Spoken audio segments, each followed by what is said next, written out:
Hi,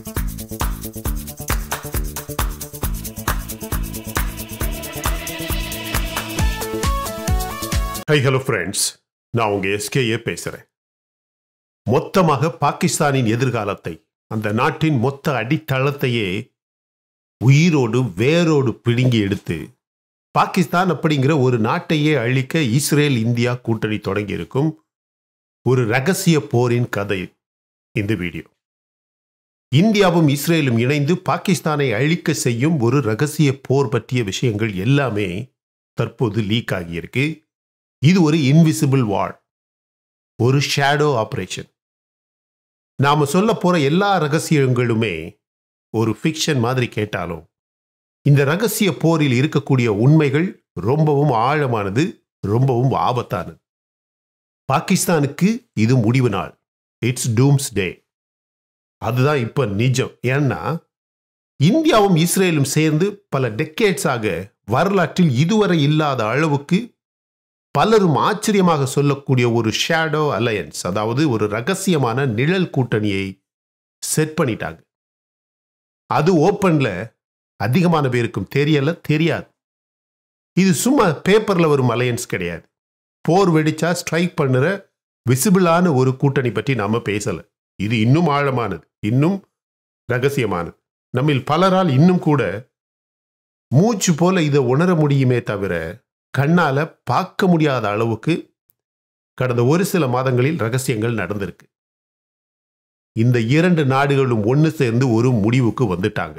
பாகிஸ்தான்ல நடக்கிற டெரரிசம்னு சொல்லப்படும் மதவெறியை, பைத்தியக்காரத்தனத்தை காசா, அதாவது ஹமாஸ், ஹவுதி, லெபனனில் நடக்கக்கூடிய பல தீவிரவாதங்கள், அங்கேயும் இந்த தீவிரவாதிகளை முடிவுக்கு கொண்டு வந்த மாதிரி இந்த பாகிஸ்தான் என்ற விஷத்தை முற்றிலுமாக பிடுங்கி எறியணும் அப்படின்னு முடிவு செஞ்சு தொடங்கிய ரகசிய ஆபரேஷன்ஸ் தான் நாம இப்ப பார்க்க போறது. இது ஒரு பிளான் கிடையாது, இது ஒரு சர்ஜிக்கல் ஆபரேஷன். ஒரு ரெட் ஃபோர்ட் பிளாஸ்ட்ல இந்த கதை இன்னும் வீரியமா இருக்கு அப்படின்னு சொல்லலாம்.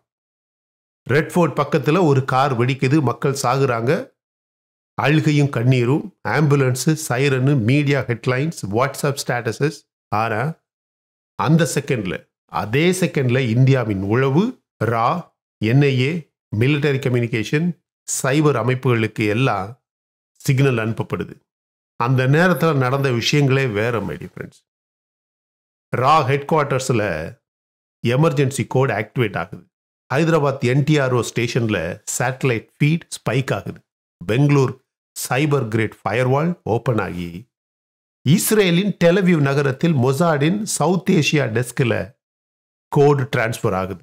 அந்த பிளாஸ்ட் நடந்த அடுத்த செகண்ட், அந்த நிமிடத்தில் உலகத்துக்கு தெரியாம இந்தியா மற்றும் இஸ்ரேல் ஒரு செக்யூர் லைன்ல கனெக்ட் ஆனது.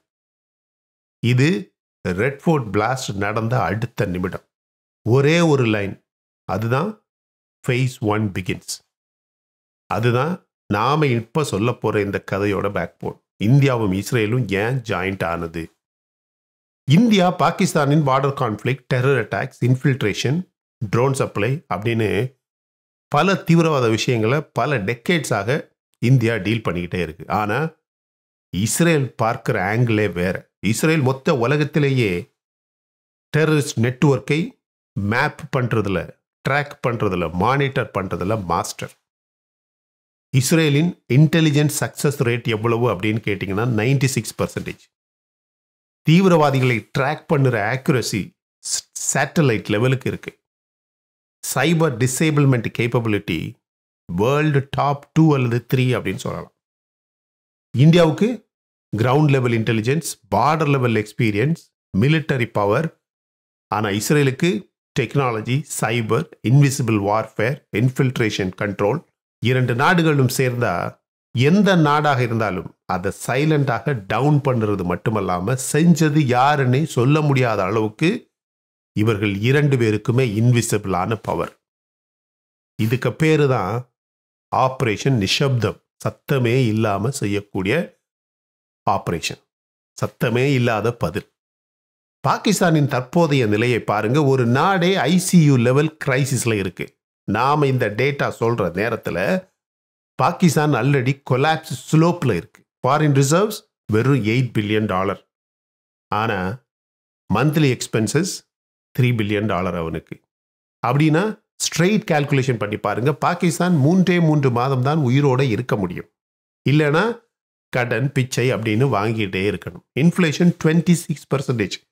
வெளியே 10%, 11% சொல்லுவானுங்க. ஆனால் இன்ஃப்ளேஷன் 26%. Daily power outages. கடந்த 2 வருடத்திலேயே 588 டெரர் அட்டாக் பாகிஸ்தானுக்கு உள்ளேயே நடந்திருக்கு.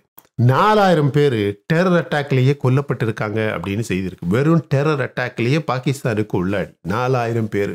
இதெல்லாம் வெளியே வர்ற செய்தியே இல்லை. அவனுடைய ஆர்மி ரெக்ரூட்மெண்ட்டு 17% குறைஞ்சிருக்கு. பாகிஸ்தானின் ஏர்ஃபோர்ஸில் இருக்கக்கூடிய போர் விமானங்களை 41% கிரவுண்ட் பண்ணி பயன்படுத்த முடியாத அளவுக்கு வச்சிருக்காங்க. ஏன்னா அதுக்கான செலவுக்கான காசு கிடையாது. நேவி பட்ஜெட் 28% கட் ஆயிருக்கு. அவனுடைய தற்போதைய பரிதாப நிலை இப்படி இருக்கக்கூடிய நேரத்தில் இந்தியா இஸ்ரேல் ஷேடோ வார் செட் பண்ணுது. எப்படின்னு பாருங்க. பாகிஸ்தான் உண்மையிலேயே லிட்ரலி டூம்ஸ்டே தான் my dear friends. India Israel shadow operation எப்படி வேலை செஞ்சிருக்குன்னு பாருங்க. இந்த தாக்குதல் நடந்த நைட் இவர்களுடைய மிக முக்கியமான ஒரு ஆப்ரேஷன் தொடங்குது. Mid night 2:13 AM. Mid night 2:13. Delhi control ரூமில் சீனியராக ஆஃபீஸர் ஒருத்தர் ஒரு மெசேஜ் எடுத்து பார்க்குறாரு. மெசேஜோட கண்டென்ட் என்ன தெரியுமா? ட்ராக்கிங் கன்ஃபார்ம்ட், ரூட் லாகூர், Faisalabad, Dubai, funds $2.6 million equivalent, launch 4 hours. இது யாருமே ட்ராக் பண்ண முடியாத அளவுக்கு ஒரு டீப் கிரிப்டோ செயின். நம்மளுடைய தீவிரவாதத்துக்கான பணம் இப்போ அதிகமான அளவில் கிரிப்டோ கரன்சி வழியாகத்தான் டிரான்ஸ்ஃபர் பண்ணப்படுது, ரிசீவ் பண்ணப்படுது. அதே செகண்டில் இஸ்ரேலின் டெலவியூவில் மொசாடின் சைபர் விங் அந்த ரூட்டை ப்ரீஎம்டிவ் ஃப்ரீஸ் அப்படின்னு சொல்லுவாங்க. ப்ரீஎம்டிவ் ஃப்ரீஸுக்கு ஷிஃப்ட் பண்ணுது. இந்தியாவுடைய டெஸ்க் கேட்குது, are we clear to proceed அப்படின்னு இந்தியாவுடைய டெஸ்க் கேட்குது. இஸ்ரேல் சைடில் ஒரே ஒரு single line, finish the artery.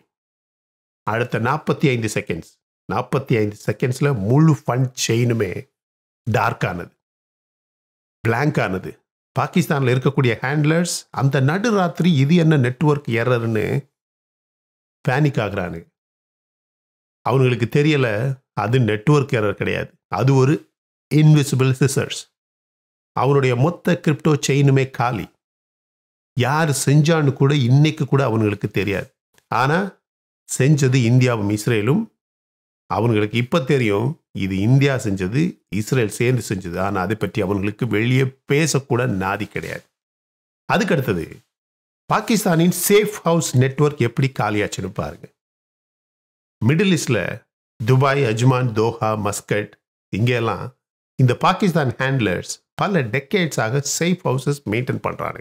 இந்தியாவின் ரா அமைப்பு அந்த சேஃப் ஹவுசஸோடு அந்த அவங்க இருக்கக்கூடிய அந்த லொக்கேஷனை மட்டும் இஸ்ரேலுக்கு க்ளூவாக கொடுக்குது. பல காலங்களாக இஸ்ரேல் அந்த சேஃப் ஹவுசஸை 0 கேமரா, 0 நியூஸ், 0 ட்ரேஸ் முறையில் அப்படியே எரேஸ் பண்ணுது.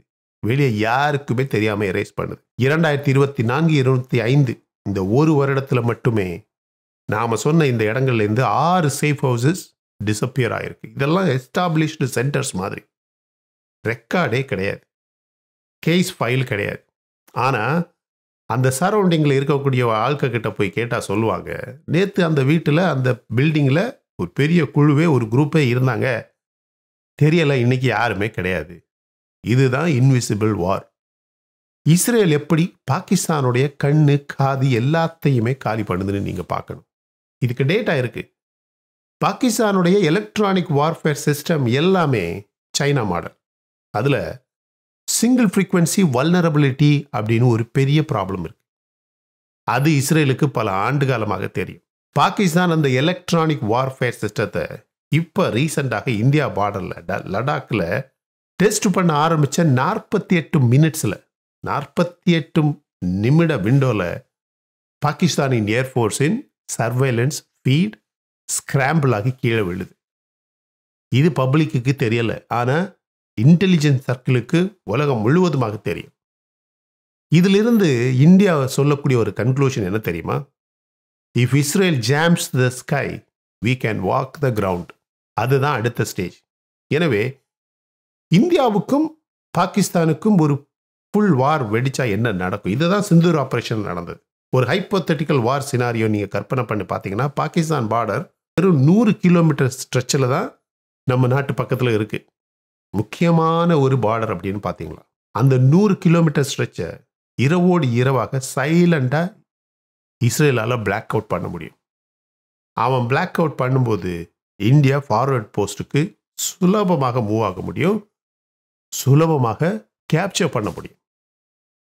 ஜிபிஎஸ் எரர் கிடையாது, கம்யூனிகேஷன் லாஸ் கிடையாது. ஆனால் பாகிஸ்தானுடைய என்டையர் நார்தர்ன் கமாண்ட் ஒரே நேரத்தில் அவனுடைய நெட்வொர்க், அவனுடைய மிலிட்டரி மேப் ஃப்ரீஸ் ஆகும், ரேடார் ட்ராப் ஆகும், சிக்னல் லாஸ் ஆகும். Pakistan air force fighter jets take off பண்ணும்போது navigation error, engine readings mismatch, fuel indicators fluctuate, எல்லாமே காலி. இந்தியா எந்த மிசைலையும் யூஸ் பண்ணலை, ஆனால் ஒரே ஒரு சைபர் பல்ஸ். இஸ்ரேல் அந்த சைபர் ஸ்கை பிளாக் அவுட் கிரியேட் பண்ணா பாகிஸ்தானால் எதுவுமே பண்ண முடியாது. இது இஸ்ரேல் இப்படித்தான் பண்ணணும் அப்படின்னு இந்தியாவுக்கும் இஸ்ரேலுக்கும் மிகப்பெரிய ஒரு அக்ரிமெண்ட், உடன்படிக்கை இந்த ஷேடோ ஆப்ரேஷனில், இந்த ரகசிய ஆப்ரேஷனில் இருக்கு.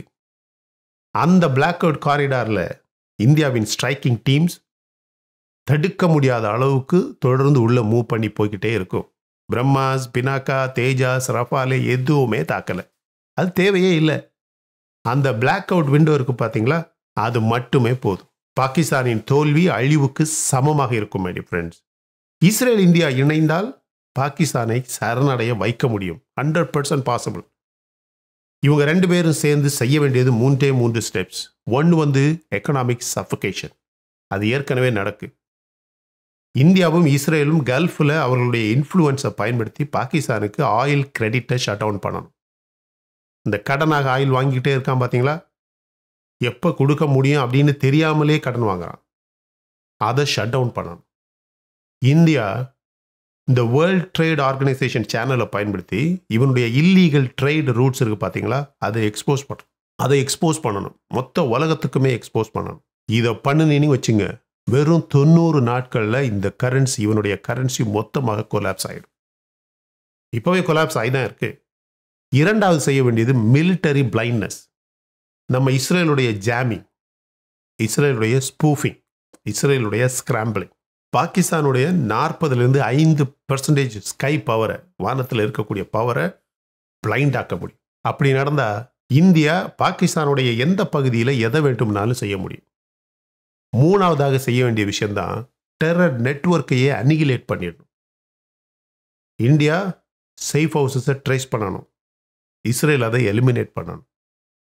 இந்தியா அவனுடைய ட்ரோன் ரவுட்ஸ் எல்லாத்தையுமே பிளாக் பண்ணணும், இஸ்ரேல் அவனுடைய சைபர் ரவுட்ஸை கட் பண்ணணும். இந்த 3 ஸ்டெப்ஸுமே சீம்லெஸ்ஸாக, எந்த ஒரு பிரச்சனை இல்லாமல் நுணுக்கமாக துல்லியமாக நாம் எக்ஸிக்யூட் பண்ணிட்டோம்னா பாகிஸ்தான் இன்டர்நேஷ்னல் ஸ்டேஜில் வி சரண்டர் அப்படின்னு சொல்ல வேண்டிய நிலை கண்டிப்பாக வரும். அந்த நேரம் இந்தியா ஒரு புல்லட் கூட ஷூட் பண்ண வேண்டிய அவசியம் நமக்கு இருக்கவே இருக்காது. மை டியர் ஃப்ரெண்ட்ஸ், 2 நாடுகளுமே அவர்களுக்கான முறையில் தன்னுடைய நாடுகளை பாதுகாக்கிறதுக்காக ஒரே விதமான ஒரு இன்விசிபிள் ஹேண்ட்ஷேக்கில் இஸ்ரேலும் இந்தியாவும் இணைஞ்சிருக்காங்க. இந்தியா முன்னிலையில் நின்று ஃபைட் பண்ணும். போரை செய்கிறது இந்தியாவாக இருக்கலாம், ஆனால் பாகிஸ்தானின் பேக் போனை நிசப்தமாக உடைப்பது இஸ்ரேலின் வேலை. இந்தியா இஸ்ரேல் 2 பேரும் சேர்ந்தா பாகிஸ்தான் அப்படின்னு ஒரு நாடு அப்படின்னு சொல்லப்படக்கூடிய டெரர் நெட்வொர்க்கோடைய மொத்த சாப்டருமே இந்த உலகத்திலிருந்து மூடப்பட வேண்டிய நாள் நெருங்கி வந்துக்கிட்டே இருக்கு. மை டியர் ஃப்ரெண்ட்ஸ், இந்த ரெட் ஃபோர்ட் தாக்குதலில் இப்போ வந்திருக்கக்கூடிய ஒவ்வொரு டெவலப்மெண்ட்டை நீங்கள் பார்த்தீங்கன்னா, அந்த டாக்டர்ஸாக இருந்தாலும் சரி, லேடி டாக்டராக இருந்தாலும் சரி, அந்த உமராக இருந்தாலும் சரி, எல்லாருமே எப்படி பிளாட் பண்ணி இந்தியா முழுவதுமாக இளைஞர்களை ஒன்று சேர்த்து, அதிலும் முக்கியமாக நல்லா படித்து தேர்ந்த இளைஞர்களை ஒன்று சேர்த்து ஒரு பெரிய தீவிரவாத நெட்வொர்க்கையே உருவாக்கியிருக்கானுங்க அப்படின்னு இன்னைக்கு கண்டுபிடிச்சப்பட்டிருக்கு. இந்த தாக்குதலில், இந்த பிளாஸ்டில் ஒரு 10 பேர் இறந்திருந்தாலும் நம்ம நாட்டில் இருக்கிற எத்தனையோ கோடி மக்களை பாதுகாக்கிறதுக்கான மிகப்பெரிய ஒரு கிளீனப் இந்த பிளாஸ்ட் நமக்கு தொடங்கி வச்சிருக்கு. இஸ்ரேலுடைய உதவியினால இந்தியா முழுவதுமாக இருக்கக்கூடிய எல்லா ஸ்லீப்பர் செல், இது மாதிரியான இந்த உமர் மாதிரியான, இந்த லேடி டாக்டர் மாதிரியான, இந்த ப்ரொஃபஸர் மாதிரியான எல்லா படித்த தீவிரவாதிகளை படிச்சுக்கிட்டு தீவிரவாதம் செய்யக்கூடியவன்களை, டாக்டர் அப்படிங்கிற பேரில் வெளியே இருக்கக்கூடியவர்களை, தீவிரவாதம் செய்யக்கூடியவர்களை வேரோடு வேறாக அழிக்கக்கூடிய, அவங்க வச்சிருக்கக்கூடிய பதுக்கி வச்சிருக்கக்கூடிய communication centres, communication receivers, phone, SIM cards, அவங்ககிட்ட இருக்கக்கூடிய ஆயுதங்கள், வெடிகுண்டுகள், மருந்துகள் எல்லாத்தையும் ட்ரேஸ் பண்ணி கலெக்ட் பண்ண ஆரம்பிச்சிருக்காங்க, சீஸ் பண்ண ஆரம்பிச்சிருக்காங்க, இவனுங்களை அரெஸ்ட் பண்ண ஆரம்பிச்சிருக்காங்க. நம்ம NIA தீயா வேலை செஞ்சுக்கிட்டு இருக்கோம் மை டியர் ஃப்ரெண்ட்ஸ். இவனுங்களை என்ன பண்ணலாம்? இந்த வீடியோவை அப்படியே பார்த்துக்கிட்டு விட்டுடாதீங்க. இவனுங்களை நாம் என்ன பண்ணலாம் அப்படிங்கிறத கமெண்ட் செக்ஷனில் எல்லாரும் பார்க்குற மாதிரி விளக்கமாக பதிவு பண்ணுங்கள். இந்த வீடியோ உங்களுக்கு பிடிச்சிருந்தா லைக் பண்ணுங்கள் மை டியர் ஃப்ரெண்ட்ஸ். லைக் பண்ணிவிட்டு இதுதான் நம்ம நாடு அப்படின்னு உங்களுக்கு தெரிஞ்ச எல்லாருக்குமே ஷேர் பண்ணுங்கள். Thank you so much my dear friends for வாட்சிங் all my videos and supporting my channel. Until I come back with my next awesome video, it's bye bye from Suresh. நம்ம வீடியோஸ் பிடிச்சிருந்தா சப்ஸ்கிரைப் பண்ணுங்கள். பிடிச்சிருந்தா மட்டும் சப்ஸ்கிரைப் பண்ணால் போதும் my dear friends. And as I always say, please take care of your parents. உங்கள் அப்பா அம்மாவை உங்கள் வீட்டிலே வச்சு நல்லா பத்திரமா பாதுகாப்பாக பார்த்துக்குங்க my dear friends, because it's very very very very important. Thank you.